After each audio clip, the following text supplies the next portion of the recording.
Welcome to the Season 5 recap of Game of Thrones from Watchers of the Wall. Joining me, as always, is my brother from the north, Drew Darr. Hello! Say hi, Drew. Always great with this intros. And that snicker you heard in the background, that's my brother from the south, Hello, everyone. Cameron Darr. Hello. Cameron is the last in the succession of the Darr family, third-born brother, and he will be joining us for our special Season 5 recap edition. So, you guys ready to just work through Season 5, all the emotions? Let's work it through. I need this. Yeah. There's a lot less emotions, admittedly, than last week. I feel like Cameron should say something about himself. Yeah, Cameron, why don't you talk about yourself? Just about my life, where it's at. Just give us the 411 on who's Cameron Darr. Yeah, Why should we care? favorite Cameron IPA. Oof. Lover of history. So I guess that applies a little bit here. And avid watcher of the show. Avid watcher of your guys' podcast. So I'm just going to plug back into it. I appreciate you watching our still motion YouTube channel. Yeah, I actually stare at the screen for about 50 minutes. It's pretty weird. If you notice there's some slight changes, it zooms out gradually. I think I noticed that after looking at it long enough. I thought it was just my eyes playing with me, but No, okay. It's a subtle filmmaking technique. Nice. Yeah. So, Cam, have you read any books or anything like that? Oh yeah, plenty of books. I just finished Interpretation of Murder. I was mainly talking about Game of Thrones Yeah, books. he was talking about Game of Thrones. I literally just read 200 pages today. Sorry, my mind was in that. Game of Thrones, I finished the first book. Same as you, Spence. Actually, Drew got it for me for Christmas 2 years ago, Drew. Yeah, at least. I think Yeah, we both no, got I the just same finished the first book. Christmas gift that year. Other than that, I just read the Game of Thrones Wikipedia pages, which is how I get all my info. Do you mess with A Song of Ice and Fire wiki, the book-specific Wikipedia page, or are you strictly a Game of Thrones wiki? Well, I do both. I got burned pretty quick on a spoiler. Which one? The biggest one, actually, and I actually haven't even told anyone to this point, but the Jon Snow dying, yeah, I kind of saw something pretty early on that. Oh. So, In my estimation, 80% of show watchers knew Jon Snow was about to receive a stab to the gut. you feel like if you don't talk about it, it's not going to happen, and it still did, and it was really sad. Yeah. Oh, it happened. It I helped. had the Red Wedding rune for me via some inconsiderate friends. Oh. Nice. Before it happened? That's terrible. Oh yeah, they were being cute about it and whispering literally behind my back. I can still hear you when you're behind my back. It's not like Vision. That is so annoying. Well, that was kind of the first big tragic event happened in the show at past Ned Stark dying, so everyone was excited to spoil it, So that's terrible. It's horrible. Thankfully, that wasn't spoiled for me because that's the one that just like sets the tone for the entire series. Yeah. I remember when season 1 came on and like some of my friends were watching it, and I just said nothing about anything. You're a good man. A better man than most I know. But when the episode 9 aired and I knew it was coming, I wasn't watching it live actually back then. I was waiting for the DVDs. But yeah, I just remember talking to everyone the day after, and they were just so pissed. It must have been a struggle for you. This is like 4 years now. You've had to slowly see the Band-Aid peeled back over again. Yeah, as people realize especially things. hard for John's One death Band-Aid? because One it's, Band-Aid? Multiple painful A ones. whole pack of Band-Aids. Yeah, it's nuts. All right, so enough about season 1. Enough about DVDs, because who the hell buys DVDs, Drew? I mean, I guess it was 2010, but still. I mean, they're Blu-rays. Let's be honest. Okay, thank you. Let's clarify. You get behind the Pronouns scenes. are important. So season 5, we just finished it. I would say maybe my favorite season. I would actually say it's definitely my favorite season of the show. Wow. No way. Really? Oh, definitely. I didn't even expect to argue about that. Oh. You guys have a season you like more than 5? I mean, Yeah. What a ride. No, I think 4 works the best for me. I think thematically 4 is one of the strongest and most cohesive, and I feel like it did a lot of the same things that season 5 did, but without I don't know. I didn't feel as much dead time in season 4 as I did in 5. I think that's because it's been a year since you watched season 4. No, I watched it right before season 5 started. I rewatched the whole season. Whatever, nerd. Well, I love season 5. I thought it was a thrill ride. I mean, it starts out really strong. It had its typical little lull, but all in all, I was at least the most engaged I've ever been with the show. Maybe because I was doing a podcast the second half, but I like to think it was just because I was just vacuuming up everything. It's kind of nice to move past the canonical first 3 books and into a realm where there was a little bit of mystery for book watchers, show watchers, and I enjoyed the conversations that spurred up around that. Yeah, it's true. There was more divergent. I mean, as the show's become more confident, right? They've done more things just completely on their own. Like all of Sansa's storyline, which was huge, was completely new. So why don't we jump into our top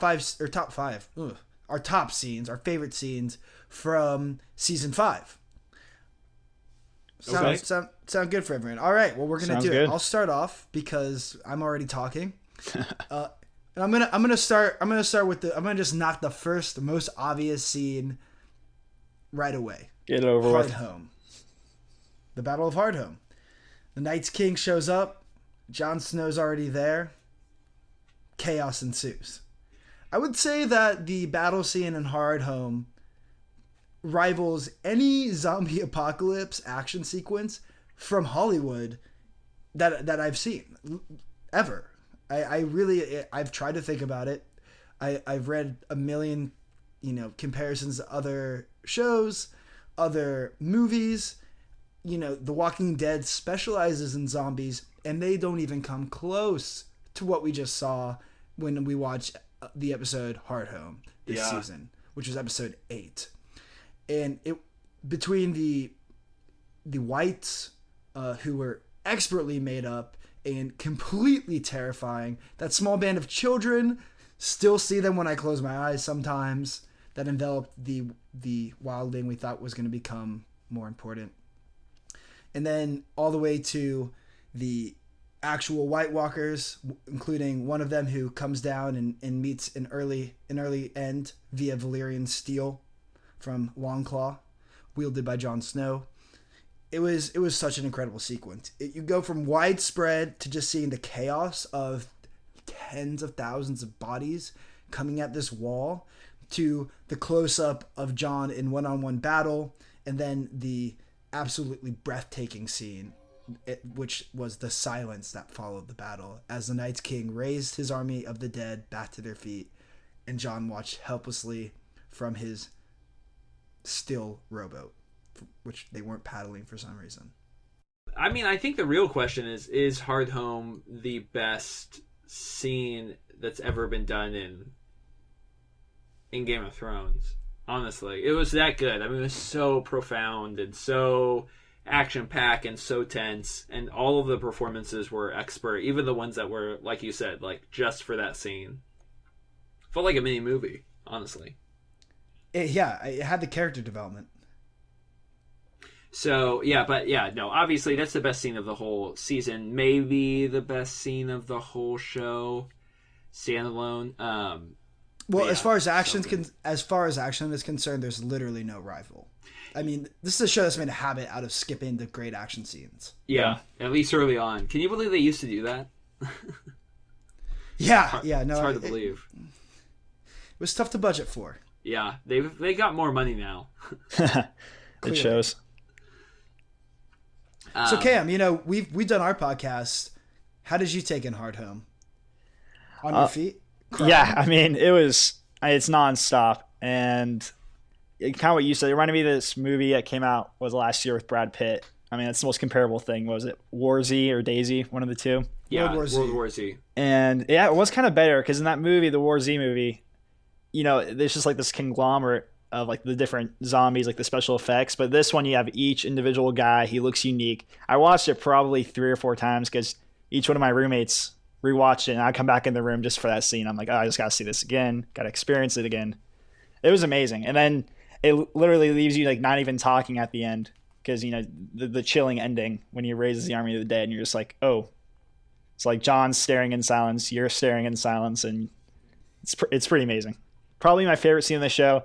Probably one of the coolest action scenes I've just seen in any TV show, by far. Yeah, there were scenes in Breaking Bad that thrilled me to equal ends.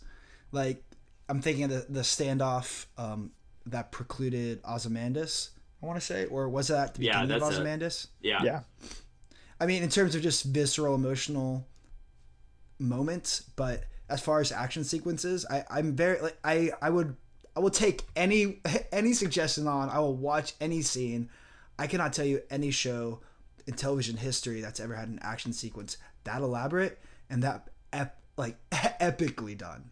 I mean, there was the True Detective single shot. I was just thinking that. Yeah. That was almost as elaborately constructed and almost as visceral, honestly, even though it's completely different. But that's pretty much it. When Russ, or when his buddy, the bald buddy, like steps over that guy and shoots through him, and then the scene's on. Yeah, it happens. That was incredible. Oh my gosh, that's such a great scene. I mean, yeah, there are other comparable scenes. Daredevil has another amazing action scene in Cutman that's also incredible. But yeah, I mean, we're talking about fantasy scenes with like shows, 6 guys. I mean, it's unrivaled. Yeah, we're talking about scenes that have like a dozen guys tops, whereas this had hundreds and really thousands when you go to those overhead shots. Yeah, I mean, no, the scope-wise, no, nothing comes close. But that's what makes Game of Thrones so good. Shall we move on? Yeah, Drew, why don't you talk about one of your favorite scenes from this season? Yeah, so one of my favorite scenes, it's actually kind of 2 parts. So I sort of cheated. So one of my favorite scenes is when Tyrion and Jorah... Shame. I know. Tyrion and Jorah, like, make it to the fighting pits, and Jorah has that, like, moment where he works his way through all the different fighters, and then Tyrion steps out. I mean, that was, like, a scene where I truly lost my mind. Also, I didn't know it was coming, because it's not in the book. Like, Tyrion never meets Dany. I know he's going to, but he hasn't met Dany yet. So I was so excited. I mean, it's so many years in the making. And then the scene that really sold it for me was Tyrion and Dany's first scene together by themselves, where they're just like working their way through their history together and drinking some wine. Yeah, drinking wine, and she takes the wine glass away from him, and just the fulfillment of both of those character arcs and seeing them in the same room talking together, talking about the future of the kingdom. It was so amazing, and what a payoff. Yeah, I love that scene so much. 2 terrible sons, or 2 terrible children of 2 terrible fathers. Yeah, is one of my favorite lines. Probably my favorite line of the season. It was just so poignant, and it's one of those lines that just plays on your years of watching this show and understanding the lore. Because we never even meet Dany's terrible father, but boy, do we know how terrible he is. Yeah, you hear so much about him. Yep.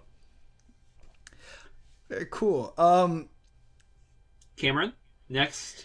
All right. Well, I think one of my favorite scenes is in King's Landing. It's when Littlefinger goes back after dropping off Sansa. Unfortunately for her, he goes back, and it's kind of a series of scenes. Same idea where he talks to, I forget the exact order, but he talks to Olenna Tyrell, talks to her for a little bit, and you get the big reveal that Tyrells were in on the murder of Joffrey. So you're like, oh, that's a pretty big deal. It's like, okay. And then he goes and he talks to, who's it, Cersei. Does he talk to Cersei at one point? Yeah. After that? Yeah. Talks with her for a little bit. I mean, he is just like, I know he spills the beans. Yeah, he straight up murks Sansa and is like, Sansa's back on the map. I mean, he is just playing everywhere at once. I mean, everyone thinks Littlefinger's on their side. And they think they have Littlefinger in their pocket. Really, it's the other way around. He has them in his. So, I mean, we've talked about this before, but amongst ourselves, but like he's playing that long game. And I think these scenes start to show it. You think, oh, that's cool. He has Sansa he's working with. It's like, no, he has all of King's Landing. He has Sansa.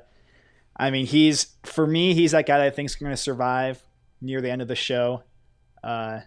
Whenever it does end, like a season or two later, he's gonna be one of those last guys that I think will make it because he never really puts himself in danger. So he's pretty cool to watch, and I think those scenes really show that. Mm-hmm. It's not even that he doesn't ever put himself in danger necessarily, as much as he's so good at hedging all of his bets. So he brings the Boltons' legitimacy to the northern folk by marrying Ramsay Bolton to Sansa. And then he heads south right afterwards to be like, yo, Cersei, that chick who helped kill your son, she's up north. You know, if I help you bring him down, you know, maybe I could get the north. How's that sound? So he's playing both sides of the country against each other, really. I mean, it's a win-win, and as long as both sides don't talk to each other, which doesn't seem like they will because communication in the show is pretty, purposeful. You really have to make a point to talk to the other side. No one's going to know Littlefinger's playing all these sides except him. So it'll be cool to watch. Roose and Ramsay, by marrying Sansa, they're making their own play for them. They are clearly not interested in the power of King's Landing at that point, post Tywin, to heed any sort of caution in terms of planning out their long-term future as Wardens of the North. Yep. I agree. No, super important. So why don't we stay in King's Landing and talk about another one of the best scenes of this season, one of my favorites, which was after a series of really sick monologues, Cersei and the High Sparrow, where the High Sparrow welcomes Cersei into his chamber, not his chambers, but their little meeting room, their humble meeting room, and he makes sure that Marjorie has sufficient care in her cell and attention. And as soon as he makes sure of that, he starts talking to Cersei about, you know, the finer things in life, whether that be the abhorrent statue that Baelor made to worship himself, or his humble little drawers that he has stripped of all their finery. And he finishes up that wonderful little speech by bringing in a Lancel Lannister, who we remember from season 1 as the king's wine provider. That scene to me was one of the most excellently executed in a show that's got so many awesome monologues throughout its course. We were really missing Tywin this year. I mean, that guy could go on a one-sided speech like no other. And to have the High Sparrow step in and in the same way put Cersei in her place, not even in her, it was in her place, making her pay penance. You know, marrying Lancel probably seems like an excellent alternative to an extended stay in the High Septon's dungeons. Yeah, that was a great scene. I mean, that's definitely probably my favorite monologue in the whole season. That speech with Jonathan Pryce, and that's definitely my favorite new character this season as well. I mean, just an incredible performance. Every time he's on screen, I just couldn't get enough. Yeah, he absolutely captivated me this year. He was such a great addition to their already, which is good because they are dropping cast members like flies. Yeah, they need replacements. Yeah, sort of in the. It's just great to see that they can fit him in. Yeah, you know, and I think he's there for a while. I mean, I don't see him going anywhere, at least not for the immediate future. Hopefully they just don't run out of talented British actors anytime soon. Sort of in the same vein, my second favorite scene, and the favorite's a weird term, but like the most affecting scenes of the season was probably last episode with Walk of Shame, and when Cersei had to make her way back through King's Landing and was getting like things thrown at her and naked and all that. It was crazy, but and why I think it's super important. Yeah, shame.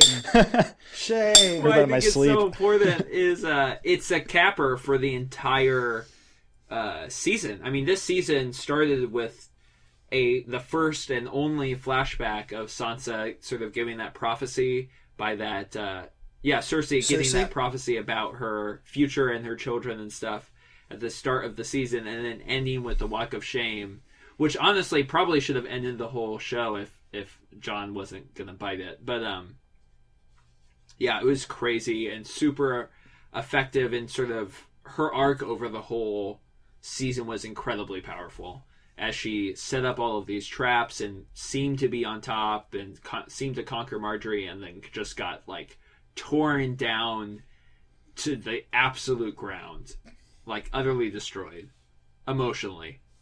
In an extension of the scene I just mentioned, she was stripped of all her finery. Yeah, literally. yeah, literally. Those legendary golden locks, all of her clothes. Yep. What I loved about that scene was the lack of sexuality to it. In a season where there was a lot of discussion about violence against women and sexual violence against women specifically, this scene transferred that walk of shame. We walked with Cersei as the viewer, and every step just had a more and more profound impact, an emotional impact watching it, because Lena Headey she conveys so much emotion, from the shock at the beginning, the disgust, and then the resignation as she not even resignation, like she utterly like breaks down. It's despair. Like, I think she is she's broken. It's a muddled mix. I mean, she does get carried literally like a baby, but her focus on what she cares about becomes even more narrowed. I mean, all she sees is that tunnel vision to her children, but it felt like by the end of that walk, her resignation to burn cities if it will save her children has never been more true. You don't think that she is gonna be affected at all by that? I mean, maybe not. I mean, she's already spiraled into before this season, she'd already spiraled into a drunken madness in a sense. And in this way, it'll be interesting to see how it affects her character, but I don't know. That certainly there was a humbling and a despair to it, but there was also a resignation and an anger. Yeah, she's upset for sure. Yeah, it'll be interesting to see. I mean, that symbolic image of her in the mountain's arms, sort of like being carried by a baby back up the tower. It's almost like, is she gonna rebuild now and just be like even more resolute to destroy everything than she ever was, or is she gonna have to learn like subtlety or something? Or I'm not sure if she's gonna have the freedom to kind of move around as she has in the past. Definitely not, because her trial isn't even over yet. Like, that's going to be the huge plot at the beginning of season 6. I mean, she felt so untouchable, so she won't act like that again, where no one can get to her. I mean, this will affect her for a while. At least it should. Yeah. I could see her completely withdrawing and only being concerned about Tommen. Yeah. It was just her only child left now. Oh, yeah, because she doesn't even know. Oh, I forgot about that. She's going to lose it. Yeah. Oh, my gosh.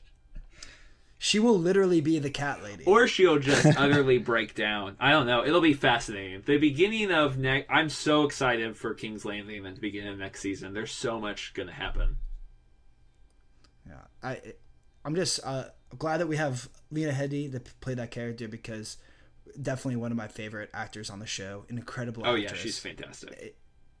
I mean, that scene, I'm getting, literally, I have goosebumps if you guys were here. Because it was crazy. It was intense, but it was incredibly well done, incredibly well acted, and really well touched. Yeah, it was a great scene. Let's lighten things up. You want to take us home, Cameron?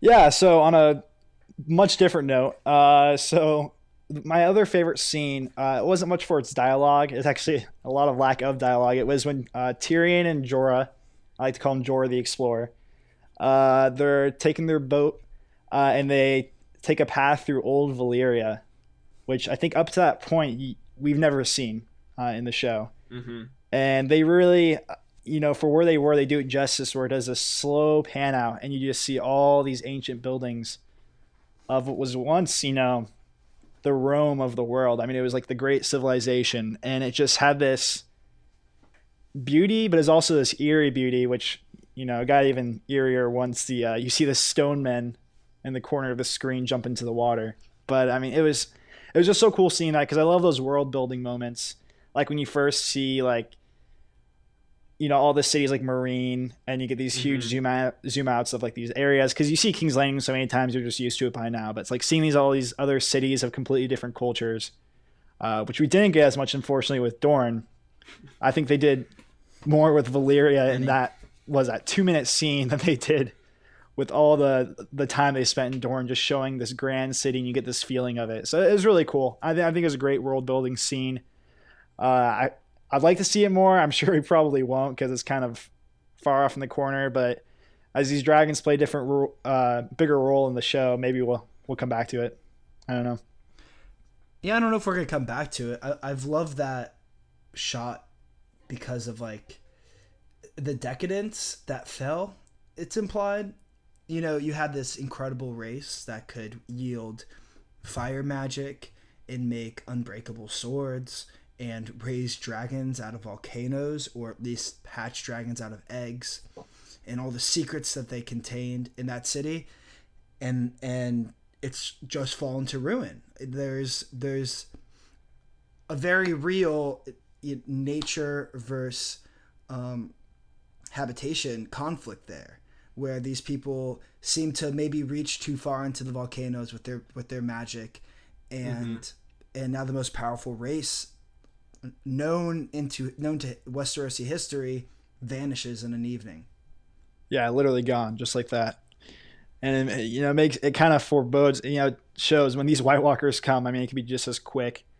It's pretty cool. It was exciting. Yeah, and it's just beautifully shot. I mean, I loved when Drogon flew over it, and you almost see the world through Tyrion's eyes for that brief moment when he's sort of gazing at Drogon in wonder, and it's great. It's just, I mean, it's amazing. It was breathtaking. Tyrion had a lot of those moments this season where he just is gaping. Yeah, he always fills in for the viewer there. I love that. Yeah. He's like, I cannot believe this. So speaking of Tyrion and his journeys, why don't we make our way into the next segment of our programming this evening, which is the duo power rankings, where we rank the best pairings in the Game of Thrones season 5. Is this in any particular order, or is this just like five duos that we all agree are awesome? I don't think there should be an order. Why don't we just start where we just left off, with the journey of Tyrion and Jorah across through Valyria, little running with the Stone Men, bumped into a couple cock merchants, and so on. Let's do it. That they were a super effective team. I mean, probably, if we were going to rank these, they might be number one. Like, as far as the most fascinating journey that visited the most interesting places, and their chemistry, or lack thereof, was so good. Oh, the chemistry was real. The friendliness was a little lower than that. Yeah, they never totally warmed up to each other. I mean, they literally reached their destination, and Tyrion basically says, Jorah has to go. Yeah. So Jorah didn't necessarily warm himself up to Tyrion, though. I don't think he allowed Tyrion to talk for an episode or two, which we all know is Tyrion's favorite thing to do, other than drinking wine. Just about to say that, yeah. Agreed. But I love their duo's journey. I loved seeing all the different parts of the world that we got introduced to with their travels, which, I had enough Varys and Tyrion in a box talk to be ready for a world expanding boat ride. Yep. So our second power rank couple was... No particular order. All right, so we got Tyrion and Jorah, another great duo, or are they great? Brienne and Podrick. Cam, this was your pick. I'm going to let you take this one. Oh, yes. So I might be alone in this, but I just thought Brienne and Podrick added that necessary comedic tone to the first half of the season, because let's be honest, the second half they kind of just sit in the house basically the entire time. Aren't on screen. Yeah, but no, Brienne and Podrick, I mean, Podrick is just the most, incapable squire.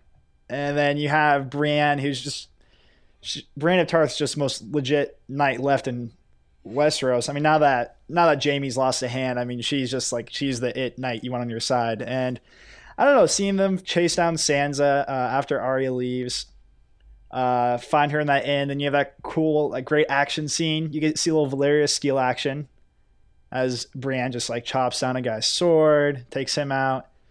A lot of damage done, and I don't know. I think they're going to be important in the next season. And of course, Brienne has her moment at the end of this season. Fantastic, awesome moment of giving Stannis his due justice, and she was the one to do it. But no, they're great. I just love those duos, those quirky duos, and yeah, Spencer and I disagree a little bit on this one, but they're fun, lighthearted. I mean, I love Podrick. Podrick's my boy. I'd let him squire for me any day. Just for and his humor. He has the way with the ladies. Let's not forget that. Hey, we all know Podrick's got his ways with the ladies. Oh yeah. No one's arguing that. Brienne, she doesn't really have much in the ways of logical decision making, which is frustrating. Well, she just follows her duty to the end. Yes, but what do we know about duty? It's a tragic flaw in Game of Thrones. And when it is the most likely moment for her to have a chance to save Sansa, when all of the Bolton's warriors are off premise on a little field trip to slaughter Stannis and his army, she's like, oh, this is a great time to abandon my post, which I've literally cost innocents their lives in order to establish that line of communication. I'm going to just abandon that so I can go get revenge for someone I served like 3 servants ago. And then she said that, that Renly was the one true king, which Renly was a lot of things. Not that. Yeah, you're right. Yeah, that was one of, and there were actually a couple of plot missteps in this season, which is probably why it's not one of my favorites. But yeah, Brienne and Podrick just like up and leaving right when the candle goes up in the window. That was rough. They should have had a time lapse there. Moments like that just don't feel like Game of Thrones. It feels too coincidental and too like hyper convenient. It was only redeemed by Brienne having that incredible moment with Stannis where it was just like the most appropriate person to deal justice to Stannis for all of the terrible things he's done these past 3 seasons was Brienne. I love that moment. I'm still not convinced that she delivered the king's justice. I'm totally gonna have to wait until next season to make my conclusion on that, because boy did she do a lot of breathing before she swung that sword. Well, yeah, she doesn't like killing people per se, but she did. I don't think they'd do that. That'd be too. I mean, that'd be so lame if it was like, oh, it turns out she didn't do it. After all that. Would it be that lame? Yes, the answer is yes. How do you guys feel about my boy Stannis the Manus up at the wall? Come on. Now. Yeah, it's not gonna happen. Come on now. Brienne executed Stannis. That's the end. I don't know. But we can agree to disagree. Out of all of the heads I've seen roll on this show, I'm not going to be convinced until I see. I mean, Robert Baratheon, or not Robert Baratheon. Good lord, he definitely died. Sir Barristan wasn't sure initially, but he turned out to be dead. It was a little ambiguous. I don't know. What if, and I just thought of this, what if Brienne of Tarth uses executing Stannis as a way to, like, get on the good side of the Boltons? She's not savvy. That would be interesting. She's not politically savvy. Yeah, she's not an idiot, though. She did bow the knee to King Joffrey. Yeah. I'm not saying, like, she's going to change sides. I'm just saying, like, it's a way to, like, get in. It would be interesting, but it's hard to imagine. Although she doesn't know the sins that the Boltons are committing against Sansa. Oh no, has no idea. That being said, I'm glad they kept Brienne around. It's not like I don't like Brienne and Podrick. I just felt like their utility was not necessary this season. Even though Brienne's probably, I mean, is she the best fighter in Westeros? She took down the Hound. She's getting to that point. I mean, I don't know who else would be. Except for like Mutant Mountain. No, I take Brienne. I take Brienne versus Mutant Mountain. No, Mutant Mountain's probably like Frankenstein level strength now. No, you're right. The Oberyn's advantage was his like 8'2" spear. You want to keep a good distance from a man like the Mountain. Especially when you can squash your face in half. Or Just don't monologue. That's the key. Just don't monologue. And she monologued! Oh yeah, she's a monologuer. I don't know. If they're misdirecting me, fair play, Beanie Offenweiss. But I'm not gonna be 100. I'm not saying goodbye to Stannis until I see his funeral pyre.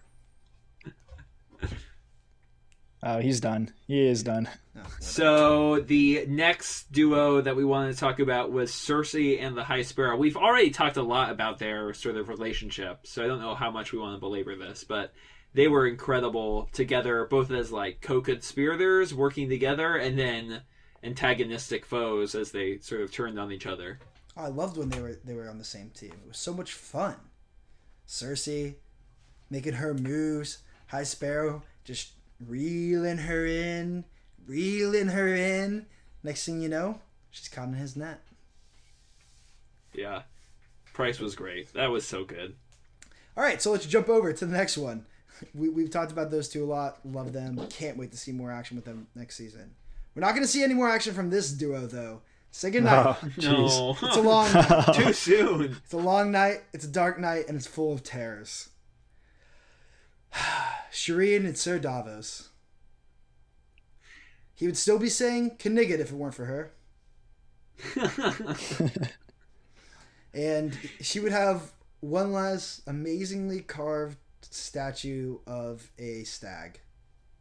Yeah, poor girl. Ugh. I love them. I love them a lot. And we've been with Shireen and Team Shireen and Davos for what, 2-3 seasons now? Since season 2? Yeah, season 3 I think they were introduced. Season Shireen 2, I was. believe. I don't think we saw Shireen until season 3, but maybe we did in 2, but not with Davos. We definitely saw her in 2. Okay, maybe you're right. Yeah, before Blackwater. She, but they were. Oh man, Sir Davos, what a heart that guy has, especially for the daughter of a man who took his hand off after literally giving him a helping hand.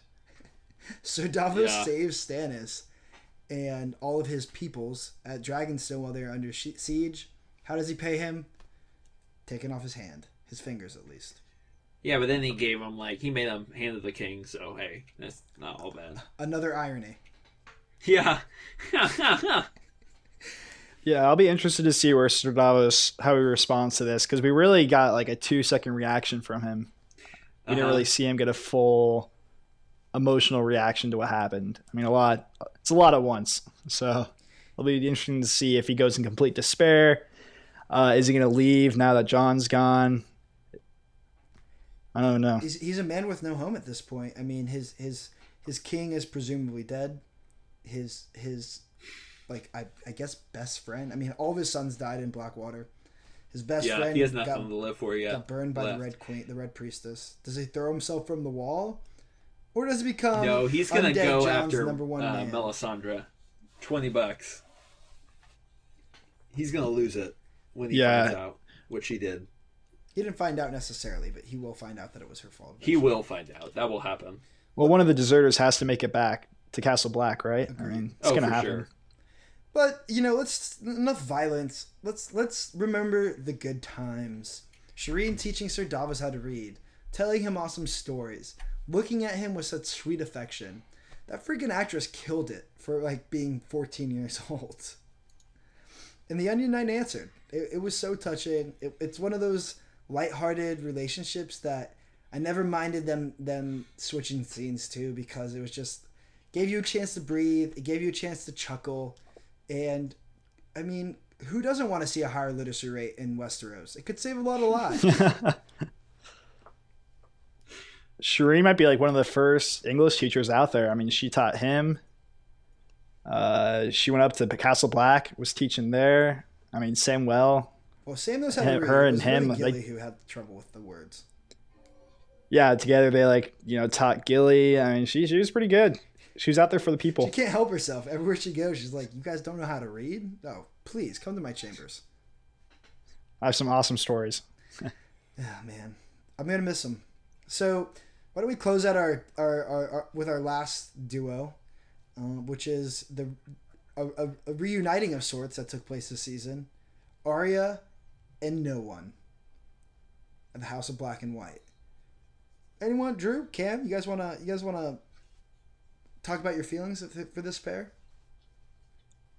I mean, this was another relationship, at least for Arya, that had extended like through season 2 when she first made it to Harrenhal with Jaqen, and then meeting them again and starting her studies with them, and then that soul crushing conclusion where she goes blind and he's like, "I'm no one.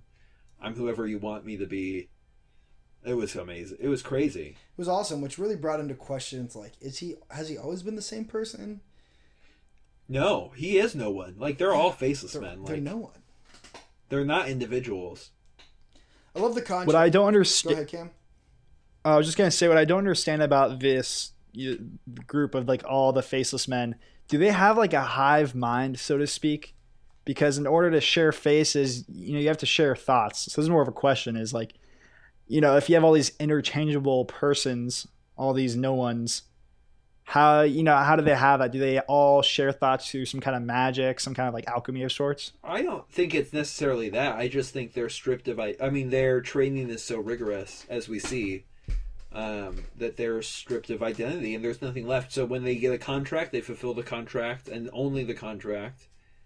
And then they obviously have a code. We saw that with Jaqen and like offering 3 lives for the lives that she saved. But yeah, that seems to be the extent of it. I'm definitely Gotcha. excited to see. I love the contrast between Arya, who has the most set identity, versus this ambiguous body that any face seems to be able to inhabit. That are the members of the House of the Undead, or the House of Black and White, not the House of the Undead. Sorry, season 2 lore. Might as well be. Burbling up. Oh man! So you guys ready to move into our next segment? I'm excited for this All one. right. Well, why don't we take 5? I'm gonna turn on my air conditioning because it's about 95 in here and I'm sweating through my pants.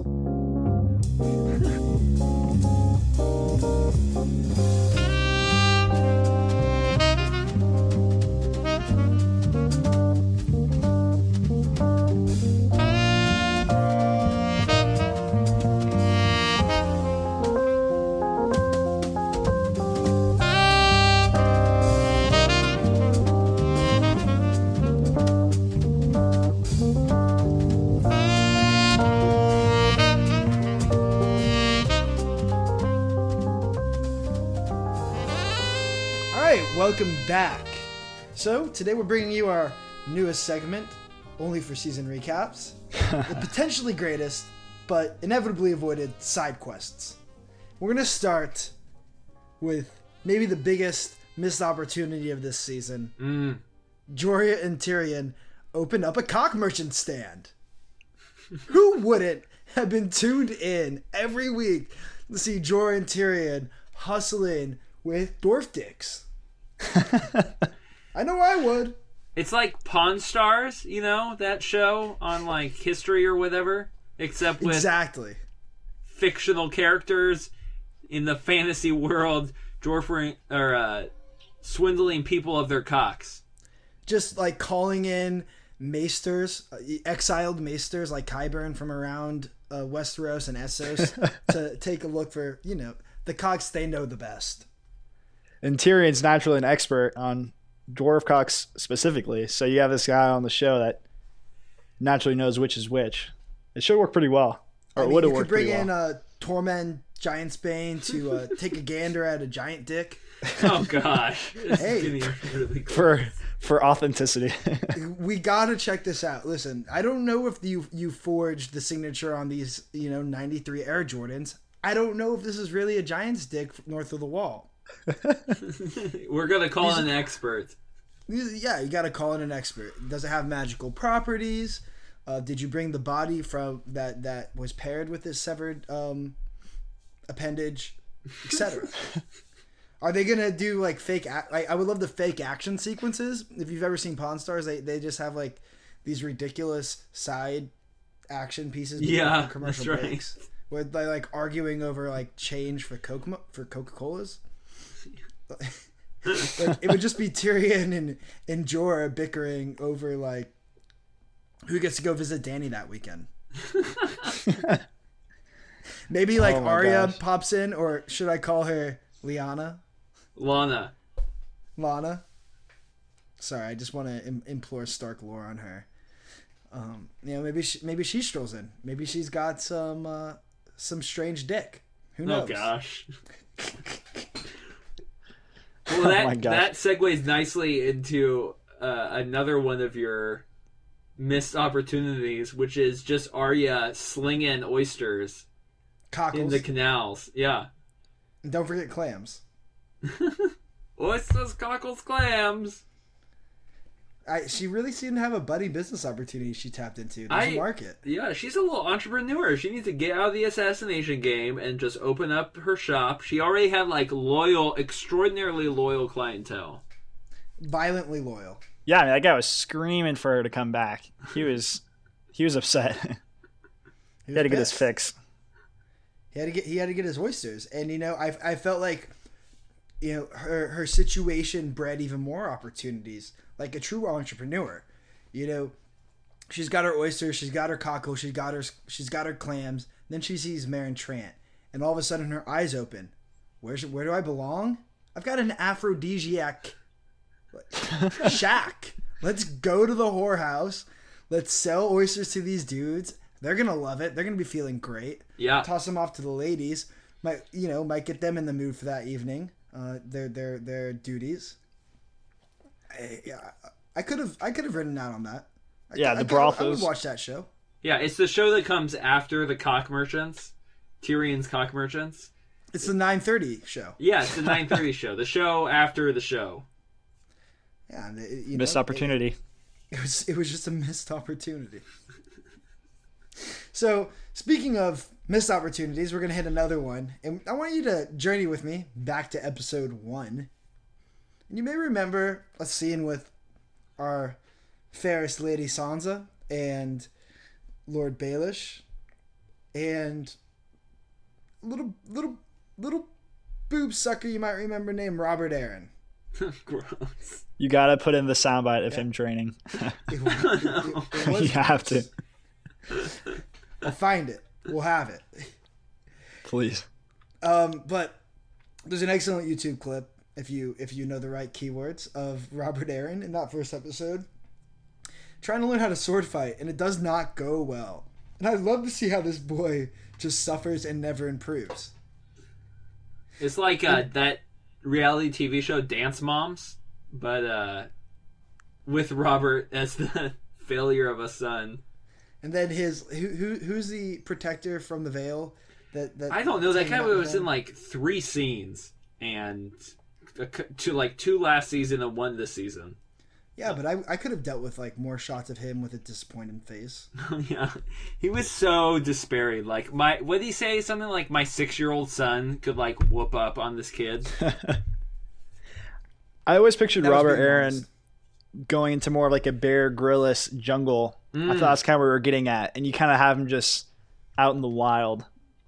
Maybe with someone helping him. I think it would be a mini series because he would only last about 4 episodes before he just collapsed. That's his final exam is out there. Survival of the fittest. Yeah.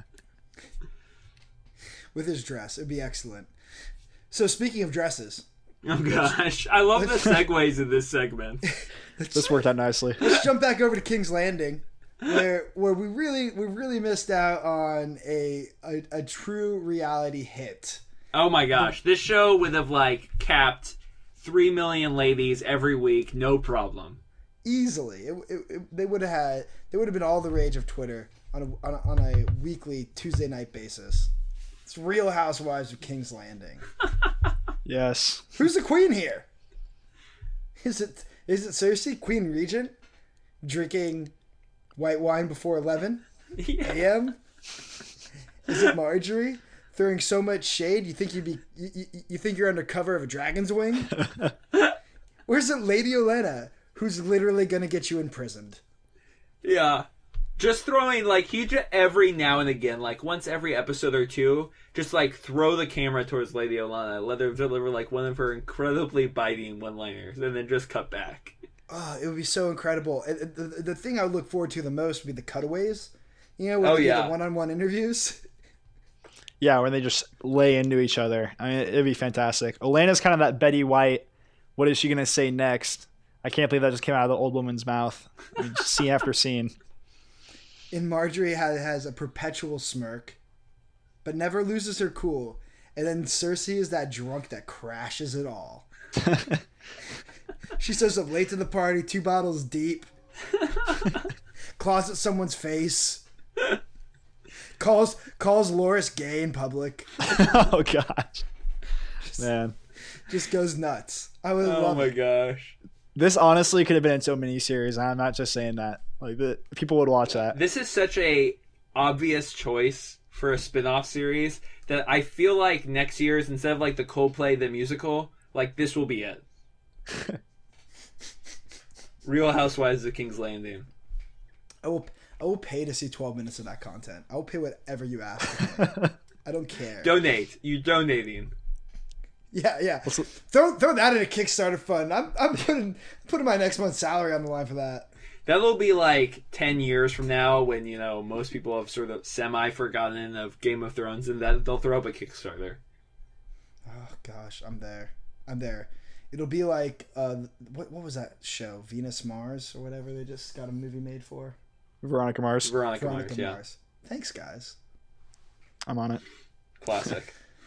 Well, geez, I don't want to go to the last potential. Yeah, I feel like the last one was a side quest.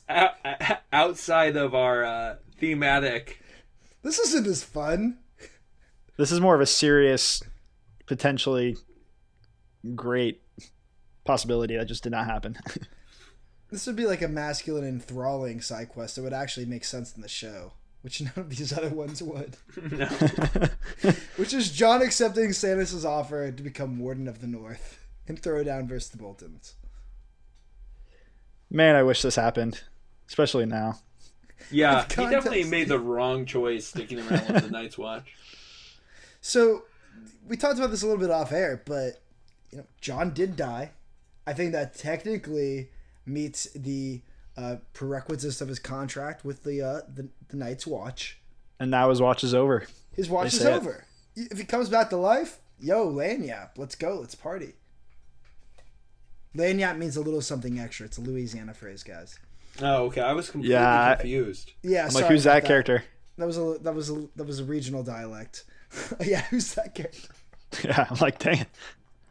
I thought I knew everybody by now.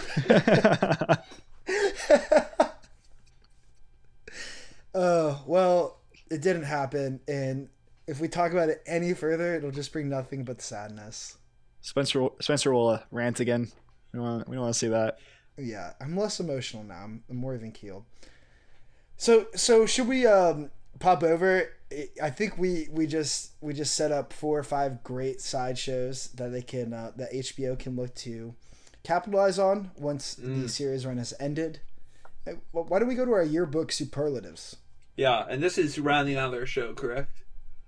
No, we're gonna talk about a few people that where the F have those guys been when we end the show. So, Okay. Some characters that we didn't see all season that might make their ways back into frame. But this is the real winners and losers of season 5 of Game of Thrones. So if you're gonna listen to any last segment, just stay tuned for a few minutes here, because you don't want to miss who takes home the People's Choice Award. The anticipation. Woo! So we have to start superlatives with the man himself. Father of the Drum roll. Year? Stannis the Manus Baratheon winning the Father of the Year award. Now, this is... Hold on, was a guys. highly I gotta contested. line up my Marlboro. Hold on. It's Stannis the Manus time. Let me get a smoke here. the man that birthed 1,000 memes. Now, the Father of the Year award is like it's contested every season. This season we had a couple of front runners. Jamie Lannister. Yep. Coming out as a father for the first time. Yep. Roose Bolton. Yep. You know, he was coronating his son, knocking up a fat chick. yeah. God. And in a way, Roos was the most effective Yeah. at keeping his kids alive. Yeah. So While also that should be keeping his noted. kids in their place. yeah, It was a Tywin-esque performance. Yeah. And then, of course, I would say for every season but season 1, where you obviously have to give Father of the Year to Ned, Tywin Lannister has been dominant as Father of the Year. Yeah, He's had a Tywin good run. Lannister is the LeBron James of Father of the Year awards. He won it every year, and if you didn't give it to him, you knew he deserved it anyway. it was implied. Yeah, it's like we know he's the greatest. We got to share the love with someone else. Yeah, exactly. And Jaime was trying to live up to Tywin's sterling reputation, but Too little, too late. yeah, too little, too late. He slid home, episode 10 with a few minutes left, and And then she died. she died. So it basically didn't happen. He just couldn't finish the lap. He was so close. Yeah. So close. He got tagged out at third. What can I say? But I mean, Stannis was just legendary this season for his amazing fatherly moments. Yeah, which literally he had amazing emotional fatherly moments. He did. He even asked his own daughter for her advice about whether or not he should burn her alive. That's love right there, man. What a guy. If that isn't, I don't know what is. You never man. saw Ned ask Rob how he wanted to die, did you? And what a jerk. Gosh. So, Father of Well. the Year, it goes to the Manus himself. Hope he's still alive. Stannis, still smoking Baratheon.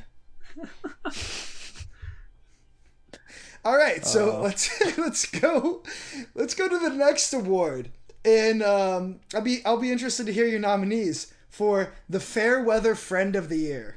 Yeah. And this is another highly contested award. Now, most of the time, I feel like Fairweather Friend should go to Littlefinger. Like, that guy is always your, best friend, closest confidant until, the last minute when he stabs you in the back. Literally your last breath. It's Yeah. usually around your last breath where he turns his true colors. And he was throwing some mean punches this season. Like, he betrays... Well, first he betrays the Boltons to Sansa.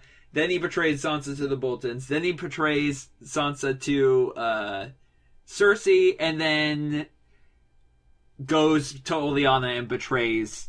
Cersei. betrays Cersei.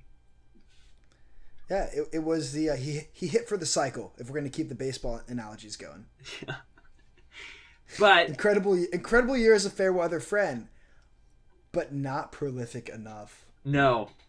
Nothing is more legendary. And this is Fairweather Friends 5 seasons. In the making. In the making.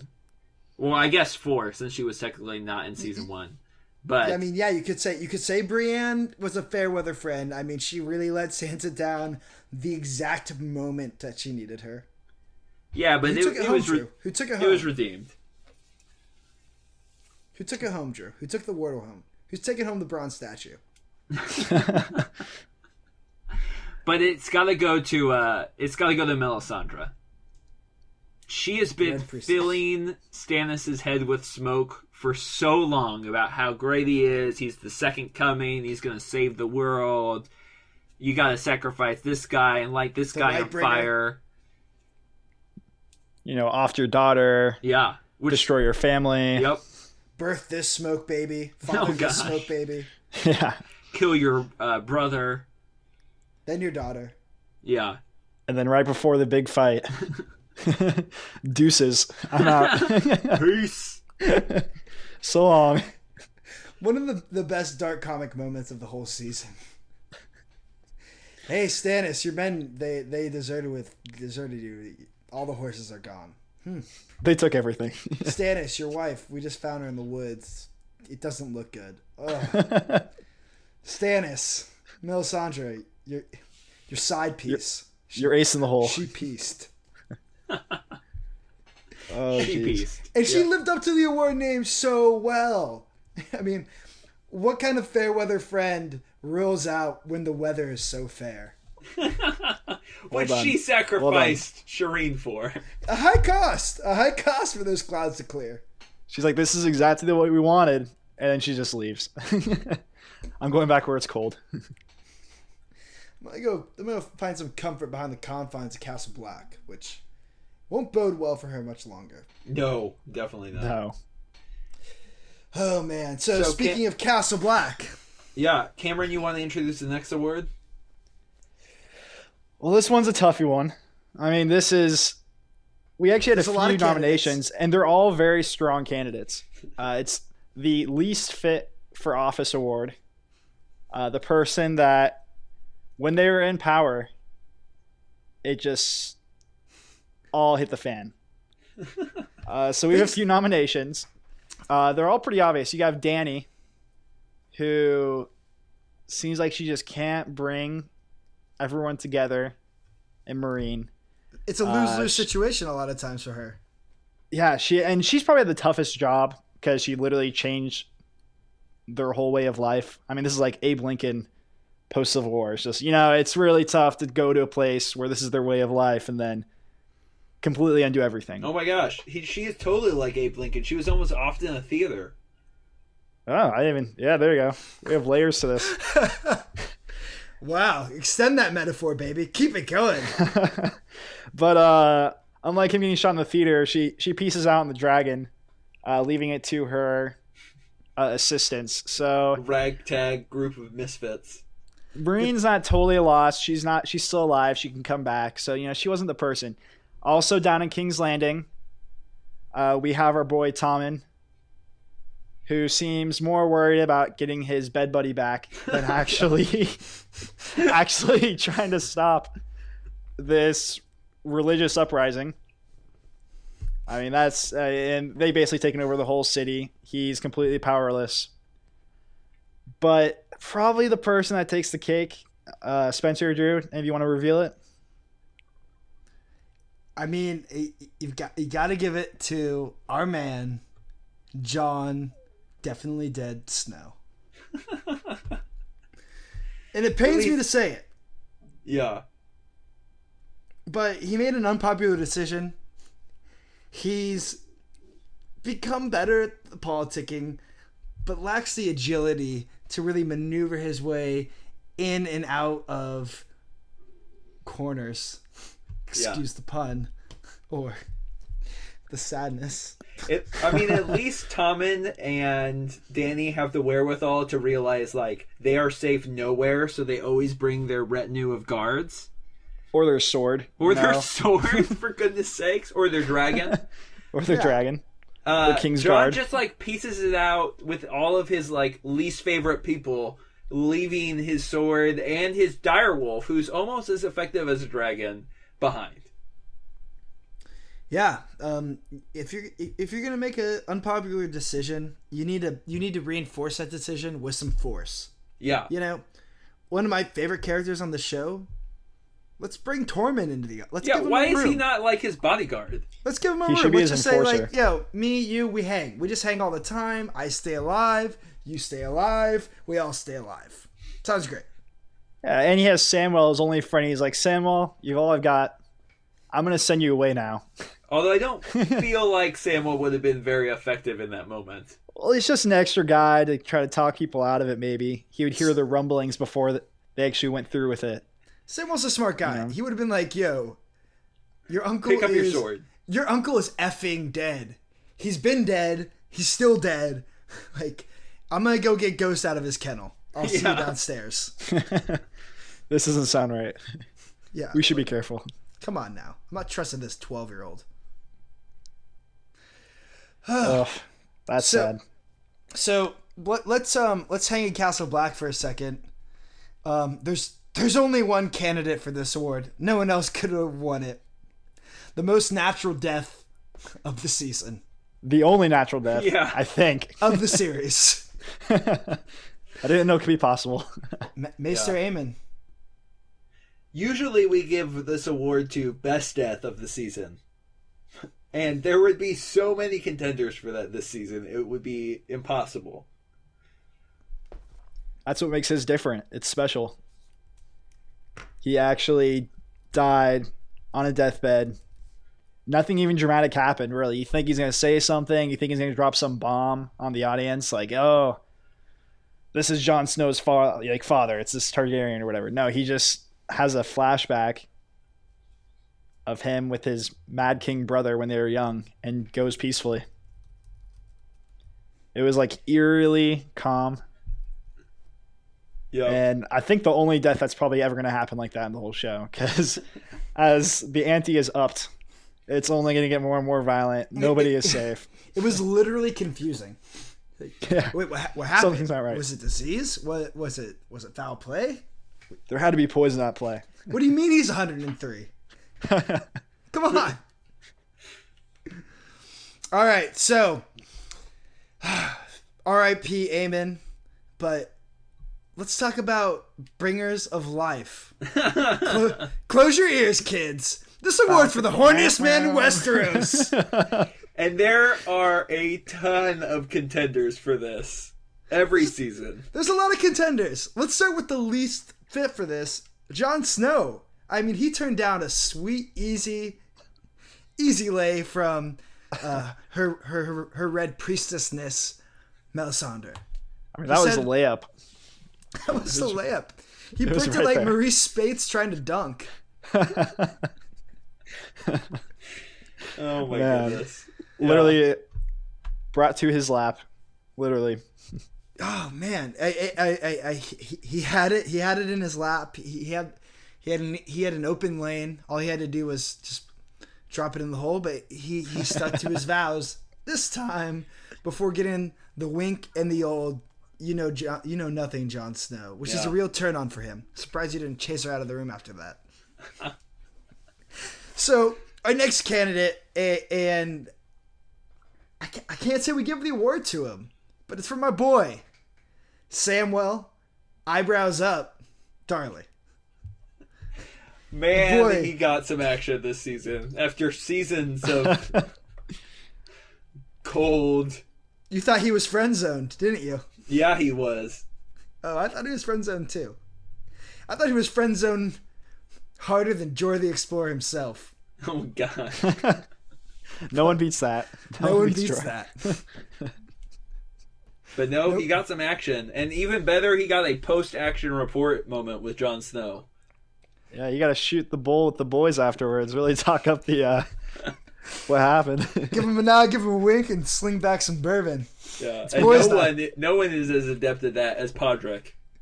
Put little Sam to bed early. So, yeah, Sam, runner up. Hey, great effort. I never thought you were gonna get laid, my man, and you did it. And good for Gilly too, because seriously, what's more empowering for women than What? not being impregnated by your father? Yo, hear that? Good for you, Gilly. Keep on keeping on. I don't even care if it's with Sam. Explore the space. Explore the space. Oh gosh.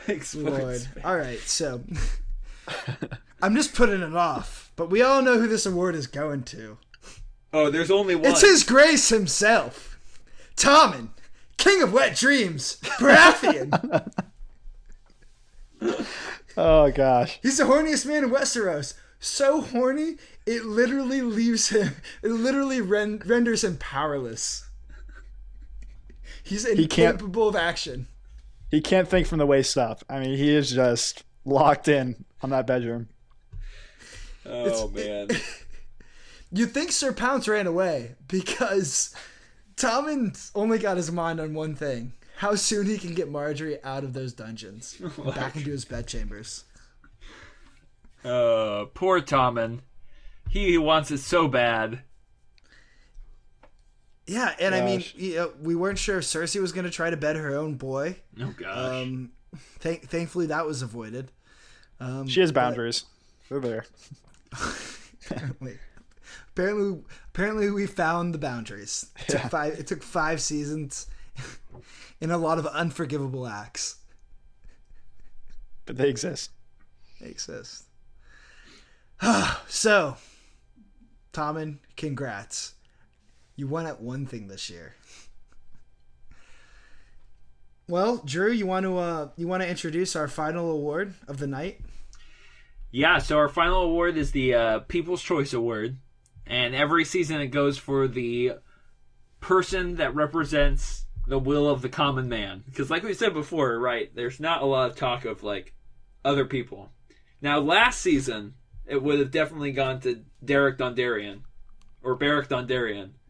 The man of the Brotherhood Without Banners. The man literally fighting for the people. But this season, unquestionably, it has to go to the man that is so representative of the people, he actually doesn't even have a name. The High Sparrow. Well done. You earned it, High Sparrow. Whether it be looking like you're on your knees while you're scrubbing the floor, but actually be standing up upright. His consistent outfit choice. Burlap sack, every scene. Yep. Man It's in the humble. soup kitchen. It's normcore. It's normcore for Westeros. Yeah, he wins it, and he's still the People's Choice Award till the end of the season, so we'll see how long that continues. Yeah. People are finicky. People are finicky. The people are finicky. You start rationing out the grain supply, maybe their opinion turns on our boy High Sparrow. Mm-hmm. But for now, he's prancing the proudest woman in Westeros naked through the streets, and the people seem to love it. Literally, their joy filled them to the point that they couldn't contain it.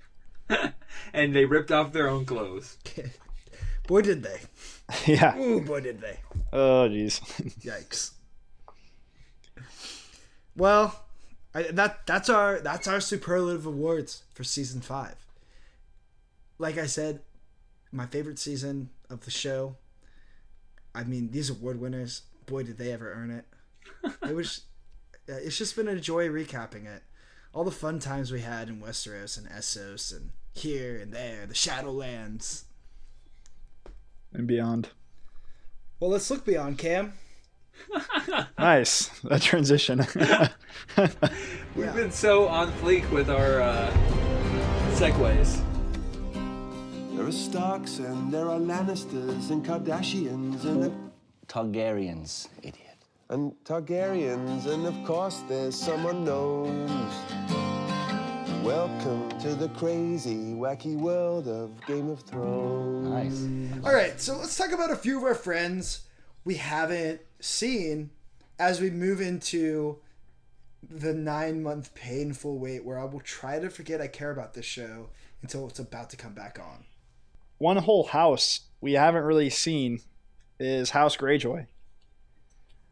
We have seen our boy Theon, or Reek, depending on however you like to address him. I think we can all agree he's Theon now. Theon showed up towards the end. Yeah, he actually, showed up. But yeah, they haven't really been anywhere. I mean, his sister, someone remember her sister? Is it like Yara or something like that? Something like that. I think it's Yara, the kind of the tough sister they had. Tried to save him. What was it, last season, and then doesn't work, and she leaves. We literally have not seen her since. The father, Balon, he is nowhere to be found. So they really haven't done anything. They haven't sent messengers. They haven't shown any kind of interest. Have they even been mentioned? Have they even mentioned Balon Greyjoy at all? I don't think so. I think they pretty much abandoned that house. Every now and again, the bulletins will be like, yeah, we need to remind the Greyjoys about what happens if they actually try to cross us. But, they've got Theon hostage. Everyone knows it, so... Yeah, so I guess we could assume Can't that's do kind of much. paralyzed them. They brought an end to the Greyjoy line. The Greyjoys... Balon Greyjoy's line is done. There will be no more... Baby Greyjoys. There may be more baby Greyjoys that are, the nieces, the nephews of our boy Theon / Reek, but as far as Balon and his sister is concerned, it's over. R.I.P. Yeah. So, I don't know. Looking at the next seasons, they might come back. Like you guys said, it seems kind of like the most they'll do maybe is add ships to whoever side they join, some excess soldiers. I'd be interested to meet some other Greyjoys, though. You know what I'm saying? Yeah. Just because Theon, is unsullied doesn't mean we have to ditch all of the Greyjoys. There's some nieces, some nephews, some uncles, some aunts. Yeah. These are dark, disturbed people. I want to get to know them better. Yeah, they're a tough one. I think they haven't really been very effective on the show, and I think the showrunners recognize that, so they cut some excess fat there. In the books, they're all over the place still. They actually have some different things happen to different characters. I guess I won't spoil it, even though I'm not sure anyone would care. But there's actually all discussion about like who's going to take over for the Greyjoys after Greyjoy, like Papa Greyjoy, failed in his rebellion. So there's a lot going on with them in the books, and they pretty much just ignore them in the show. And I honestly don't mind particularly. Nor do I. They sort of ruined it for me with the season of torture. Yeah, that was so excessive, and so little came of it. Besides, like, Reek, which is obviously a huge deal, but... Did you guys watch the video I sent you, by the way? The recut of Ramsay Bolton as a sweetheart? No. Oh my gosh. It's a must-watch. Thank you again. Again and again. Game of Thrones subreddit. It's so much fun. But someone recut multiple scenes of Ramsay as the sweetest man in the world. That is incredible. Getting Theon 2 prostitutes when he was captive, having a joyful hunt with his girl, gracefully granting mercy to a northerner sellsword in Stannis' army. It just cuts right before all of Ramsay's most terrible moments. It's amazing.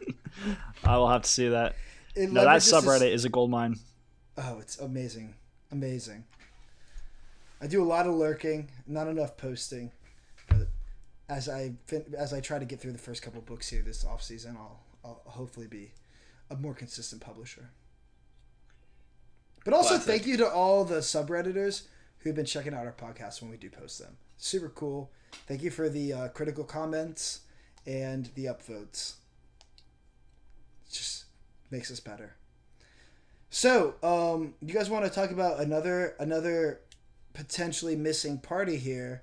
Oh, totally missing. Are we going to go to spoiler territory on this one? There's not a whole lot. I mean, I don't know what spoilers you're thinking of, but there's not a whole lot I can think of. A certain redheaded undead woman. Oh, that spoiler. Yeah. Yeah, so if you don't want a somewhat minor spoiler from the books that have so far just not been present in the show, It seems like it won't. Skip ahead. But I honestly am pretty sure that they cut this character entirely. So you've been warned. It's Lady Stoneheart, who is the rebirth of... Oh, gosh. Catelyn Stark, right, Jesus. Yeah. So when she got her throat cut, which she did get her throat cut in the show and dumped in the river at the Twins, she's picked up by the Brotherhood Without Banners and resurrected by Thoros of Myr, and she sort of becomes a new character through that, like this avatar of vengeance where she can't really speak and she just helps the Brotherhood enact vengeance against the Freys and the Lannisters for what they did. And that's a part of what we really wanted to talk about a little bit more, which was the Brotherhood Without Banners / Thoros of Myr and their uncanny ability to raise people from the dead. Yeah, and I honestly wouldn't be surprised if we're done with them. I feel like they served a couple of really key purposes. First of all, introducing like the resurrection thing, but also sort of getting Arya to where she needs to be and meeting her up with the Hound. They're sort of auxiliary characters that serve like more of a expositional purpose than anything of substance. But they are cool. They're interesting. It would be interesting to see what happened to them. Seems like Melisandre is going to kind of represent that whole sect. For sure. I mean, people. Not for sure. We have no idea, but that's what would be our guess. Yeah, I think that I honestly don't think we're going to see them again. I think that they sort of entered the show, taught Melisandre how to raise bodies from the dead, and in a show where these they really need to meter out the hours, the minutes, not the hours, the minutes they give to every character, every scene. I think the Brotherhood Without Banner sort of ran their course. Yeah. Showed the Esprit de Sade raised from the dead, and we move on. Yeah, and unlike some of their other sort of tangents, the biggest one being Dorne this season, I feel like the Brotherhood was super successful. Like, I loved all of those characters. They all felt super unique. They were awesome. They were awesome. Thoros was awesome. I loved him. Beric Dondarrion was super sort of courageous and fun, and another rare character with honor, which was really cool. So I love that plot, and when I was rewatching the show, I enjoyed it tremendously. But yeah, I can't imagine they would show up unless someone makes it back to the Riverlands, which is really kind of their home turf, and I don't see that happening anytime soon. Yeah, last I checked, the Riverlands got burned to a crisp again. Yeah. Over Just another season, another burning. Yeah. Just another once every century war, just another complete destruction of that area of the country. But one character, and the last character we have to talk about, that will almost certainly be back, if not next season, like super soon, is Bran Stark. And Hodor. You can't forget about Hodor. Hodor. Nice. Bran made it to the Children of the Forest and the tree in the far, far north. And met like creepy tree monster man that's going to sort of teach him how to warg into almost anything, it seems, particularly ravens, but who knows, heart trees maybe as well. He mentioned 1,000 or so eyes. Yeah, last time I checked. So yeah, somewhere around there. It feels like a little Avatar-y, like this is the connection to the planet. You tap into it and you can see anywhere. Yeah, he's definitely leveling up. I mean, he's going to come back. He's going to have some skills. Yeah, I don't know how like obvious we'll see Bran's interaction with the world, but he will definitely be back, and I think they'll probably bring him back next season because if you wait too long, I would assume people would start forgetting like where he is. First time recording a podcast, guys. Come on. Just kidding. I'm just kidding. My phone's off. It was mine. Yeah, I mean, I haven't had the default iPhone ringtone since 2007. Yeah, I don't ever use my ringtone this time. Yes. Yeah, I think Bran's gonna be pretty important, and I remember reading online that he wasn't gonna be in this season. I think I knew that beforehand. I don't know if you guys saw the same stuff. Mm-hmm. Yeah, I saw. And I was correct me if I'm wrong. Yeah, I mean they had so much going on, and if he's learning things. I needed a break from him. Yeah, and it got kind of like trippy up there. I mean, as they get up there, was it the Children of the Forest? He meets one of them. They're We throwing needed some fireballs. space. We needed some space. I mean, it got pretty mystical. So you kind of let him work that stuff out, and he'll come back, and he'll be pretty badass, it looks like. And that's kind of what they alluded to. Yeah, and Spencer and I actually had a debate about this off camera. I actually don't think he is coming back. Back south. I think he's going to stay up there maybe forever. But if he stays up there, what do you mean? Like, how far south would he go? Would he go to the wall at least, or would you say he just... No, I think he's stays just going windward? to act through the tree stuff, and that'll be how he interacts with the world. That would be cool. I don't know. We'll see. I mean, do I want to see him rolling around on Hodor's back again? Not necessarily. I'd rather see him like... who knows? Maybe he used a giant winged creature to catch Sansa and Theon as they jump from the wall. I don't think he's there yet, but that's potentially where it's going. Yeah, for sure. But it'll be fun. So, looking forward to next season. I'm looking forward to seeing my boy Bran back in the fold, sort of. Just as long as no more Theon getting tortured is happening, I'm chill. I think we're past that. He's either going to be dead or free. Yeah. Yeah. But honestly, do we want to see Sansa carry around a crippled Theon for like a couple weeks? No. They'll get picked up by somebody. Agreed. But I do think that we may find them, chilling in Winterfell in the crypts. Pretty big crypts. Just saying. It's true. She Just knows him. wildly speculating over here. That's all. So let's wildly speculate about our future in podcasting, Drew. Yeah, so Game of Thrones is done. For at least until probably next March, April is when they usually start the next season.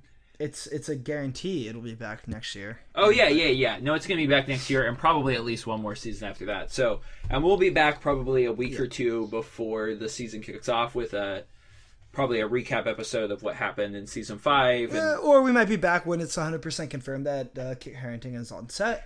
We might Right. talk about that. Yeah, for sure. But we'll be in back the next meantime, we're going to still be busy. The Darr Brothers are not going away. And Mute Point, which is probably our title of our little publishing company. It's definitely Mute Point Podcasts. Yep. We're gonna be putting out a new podcast on the second highly anticipated season of True Detective, one of the best shows that has ever been made and produced on television. Podcast is going to be called The Taxmen, a True Detective podcast.